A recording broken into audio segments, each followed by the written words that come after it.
I would say that since World War II, America has come to play more and more of a new kind of role in the world. It's inherited the imperial role that used to be played by the British and the French.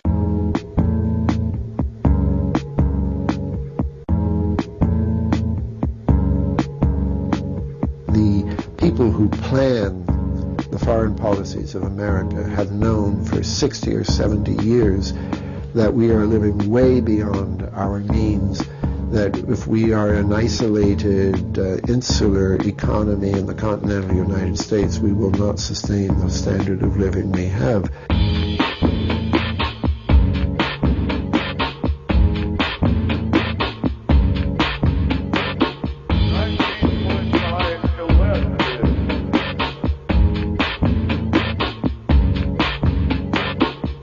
A war conspiracy, I do not mean that there's some kind of master war room where they're working out all the details. I mean that there are things going on that the newspapers don't write about, and the fact that certain aspects of our government are suppressed makes them even more powerful, because they're not controlled in the usual way by rational debate. They just happen.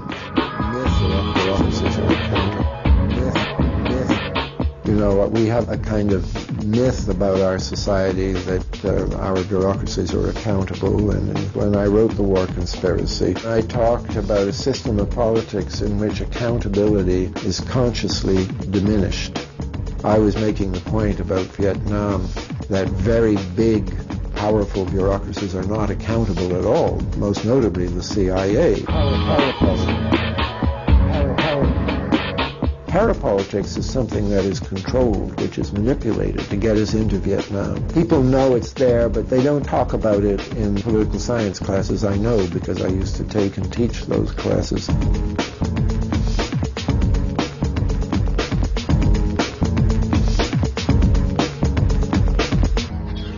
The CIA is a big example of this. The CIA has not only been allied with the oil companies in the sense of placing their people with them, but a lot of descendants of oil families. A very common pattern is for sons to go into the CIA.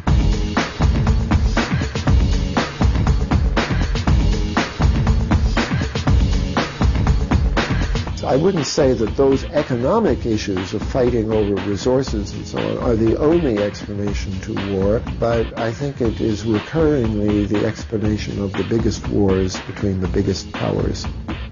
So what do you want to ask me?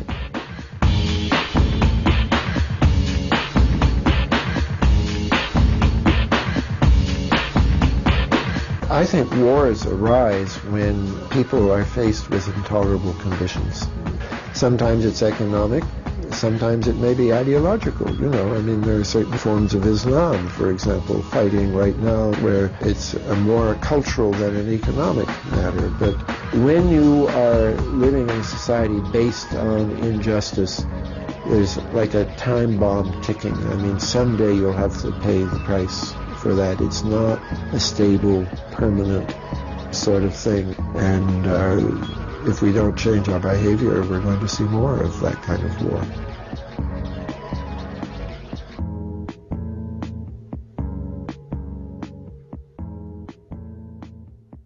This is the Guerrilla News Network.